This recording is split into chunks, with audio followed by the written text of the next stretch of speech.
كما راكم تشوفوا يا بنات عملنا لاصوص واللحم.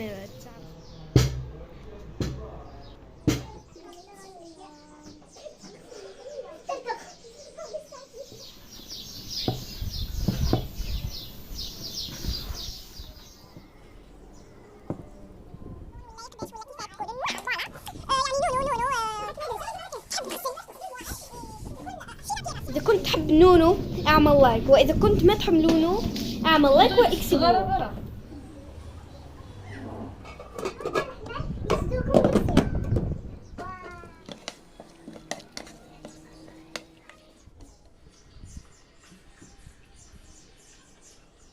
السلام عليكم البنات، واش راكم؟ واش حوالكم؟ ان شاء الله كامل تكونوا بخير. الزول في اللون ايستما ان شاء الله. فيديو لنا اليوم يلقاكم بصحه جيده ان شاء الله. حبيباتي الغاليات، صحه عيدكم مره ثانيه ان شاء الله. كل عام وانتم بالف خير. ان شاء الله العام الجاي يلقانا بصحه جيده ان شاء الله يا رب العالمين. لعقوبه العام الجاي هكذا نعيدوا خير من هذا العام ونقولوا الحمد لله على كل حال. كيفاش عيدتوا البنات؟ كيفاش جوزتوا العيد؟ ان شاء الله جوزتوا مليح. على بالي باللي كاين بزاف قلوب هكذا مجروحه، اللي مات تيماه، اللي مات باباه، اللي مات خوه، يعني سورتو هكذا في الاعياد يجينا هكذا شويه حزن على موتانا. ربي يرحمهم ويجعلهم من اهل الجنه يا رب العالمين. يعني كل عيد لازم تفكروهم، ماشي ميتين وخلاص، لازم تفكروهم ونطلبوا من ربي سبحانه يرحمهم ويغفر لهم ان شاء الله. فوالا كما راكم تشوفوا العام هذا البنات العيد تاعي يعني مختلف تماما على الاعياد اللي فاتوا. هذا العيد كان مميز وكان بزاف شباب وهايل.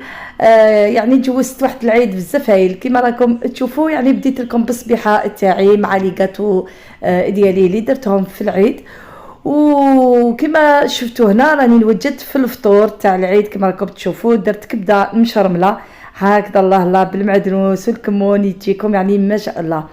قليت لهم هكذا شويه لحم وفخيت ولا سلاد، يعني حاجه خفيفه مع الفطور. يعني هذا العام ما ذبحتش البنات، يعني قدر الله ما شاء فعل. المهم جبنا لهم حاجه هكذا باش يفرحوا بها، اللي موالفين نديروا الفطور هكذا في العيد. المهم ما نحيوش عاداتنا وتقاليدنا وما نحيوش ثاني ريحه العيد. هذه هي سورتو للاولاد.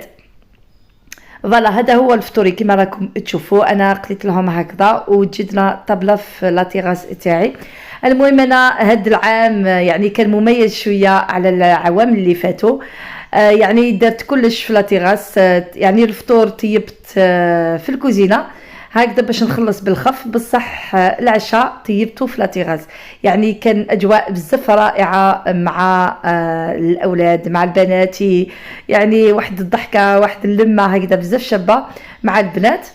وجدنا هكذا الطاوله، هما وجدوا الطاوله وانا كنت نكمل في الكوزينه تاعي هكذا باش نخلصوا بالخف. ومن بعد الفطور بيان سور لازم نديروا العصبان الكرش اللي موالفين نديروها مع بعض. يعني درت لكم وصفات كثيره في القناه، واللي مازال ما شافتش يعني الوصفه تروح برك يعني الفيديوهات القدم تاع العام اللي فات رايحه تلقاو وصفه العصبان الكرش اللي بجاوي هكذا باش تشوفوا كيفاش درتها بالتفصيل الممل. يعني انا عاودت لكم الوصفه هنا بصح رايحه حبيبتي نخليكم تشوفوا الفيديو حتى الاخير، يعني هكذا باش ما رايحاش نطول معكم في الهضره. حبيت تشوفوا هكذا وتسمعوا هاد الموسيقى الرائعه وتشوفوا كيفاش تجوزنا كامل يعني يومنا حتى اخر الفيديو حبيبتي. يعني كان فيديو بزاف رائع كما قلت لكم، جوزناه كامل في لاطيغاس. ابقوا معنا تشوفوا يعني هذا الفيديو. ما بقى لي غير نقول لكم ولا عجبكم الفيديو بارطاجيوه مع الاحباب والاصدقاء، وما تنسونيش البنات في لايكاتكم وتعليقاتكم الرائعه اللي نموت عليها. والى الملتقى، صحه عيدكم مره اخرى ان شاء الله تعيدوا وتزيدوا حبيبتي ان شاء الله. يا ربي يتقبل منا ومنكم صالح الاعمال. سلام.